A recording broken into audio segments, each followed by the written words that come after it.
Il ne s'agit pas ici de sortir des détails croustillants. Le sujet, c'est la situation financière de la ville. C'est le cabinet Klopfer, chargé de l'audit financier, qui a exposé cette situation au cours d'une présentation d'1 heure.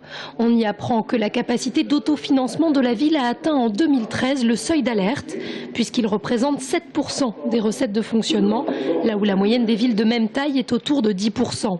En 2014, selon les estimations, ce taux descendrait même jusqu'à 6,3% et l'épargne brute couvrirait alors tout juste le capital de la dette.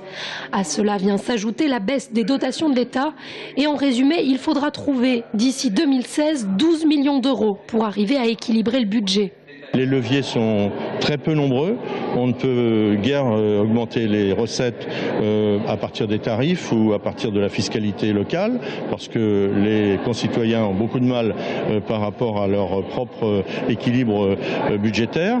On peut baisser peut-être un petit peu les frais de fonctionnement, mais très peu parce que c'est incompressible. 60% ce sont des frais de personnel auxquels on ne peut pas toucher. 6% c'est des frais financiers, remboursement, d'emprunt.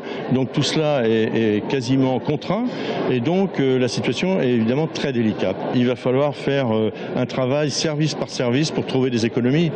Et dès demain matin, je m'y attelle avec chacun des directeurs de service et des adjoints. Situation calamiteuse, rigueur. Les termes employés par Serge Babary ne sont pas au goût de l'opposition qui considère qu'il cherche à dramatiser la situation.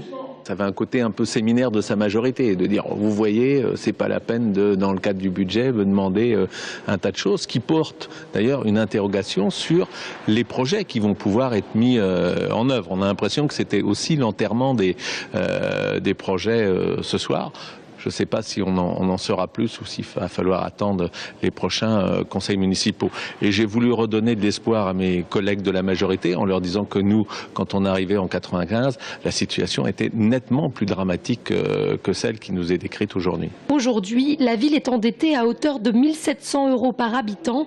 C'est moins qu'en 2010, puisqu'en 3 ans, elle s'est désendettée de 10 millions d'euros. Mais c'est toujours 50% de plus que la moyenne des villes de même taille.